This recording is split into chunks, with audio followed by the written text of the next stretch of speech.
আলাইকুম, সবাইকে দীপা ব্লগে স্বাগতম। এই যে একটু বিকালে হাঁটাহাঁটি করার সময় সামনে শাক দেখতে পেলাম, তাই তুলতে আসছি।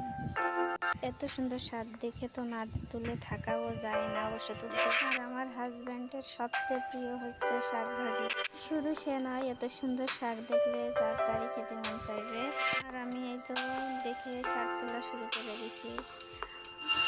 দেখছেন কতটা সুন্দর, দেখে মনে হচ্ছে জমিতে পুরো রোপণ করেছে আর আমি তুলছি। আসলে গ্রামের পরিবেশটাই এমন।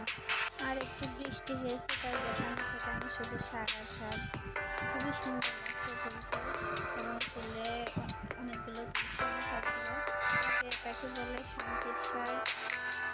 আর আমার তোলা শেষ, তুলে বাড়ির দিকে যাচ্ছি। সেলুনের রাস্তার পর দাঁড়িয়েছে, বাড়িতে চলে আসছি। এই তো এবার সবাই মিলে বাছাবাছি করে পরিষ্কার করে ধুয়ে রান্নায় বসিয়ে দিব। শাক ভাজির সাথে যদি লেবু না হয় তাহলে তো চলবে না, তাই সাথে লেবু রেখে দিয়েছি। এই যে আমি ভালো করে ধুয়ে কড়াই বসিয়ে দিয়েছি। আর একটা কথা, শাক ভাজিটা কোন কোন আপু ভাইদের পছন্দ অবশ্যই কিন্তু কমেন্টে জানাবেন। আর সবুজ শাক সবারই পছন্দ, তারপরেও যদি অনেক রকমের শাক হয় তাহলে তো আরও পছন্দের হবে। শাকটা দিয়ে আমি এবার পরিমাণ মতো লবণ দিব। লবণ দেওয়ার পর কিছু কাঁচামরিচ, রসুন আর ঝাল দিয়ে দিব। শাকটা আমি ভালো করে নাড়াচাড়া করে সুন্দর করে পানিটা শুকিয়ে নেব, তা না হলে স্বাদ লাগবে না। আর আমাদের একটি দুইটা চুলা, একটা চুলা আমি ভাত দিয়েছি, একটা চুলায় শাক। এটা তো আমার শাক হয়ে এসছে। আর আকাশে আজ প্রচুর মেঘ, যে কোনো সময় বৃষ্টি নামতে পারে, তাই একটু তাড়াতাড়ি করছি। আর এই যে প্রচুর ধোয়া উঠছে বাতাসের কারণে।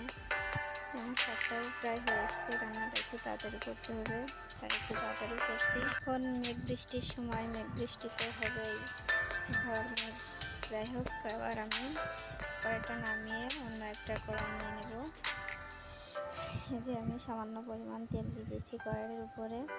তারপর আমি কিছু পেঁয়াজ আর রসুন দিয়ে নাড়ানাড়ি করব।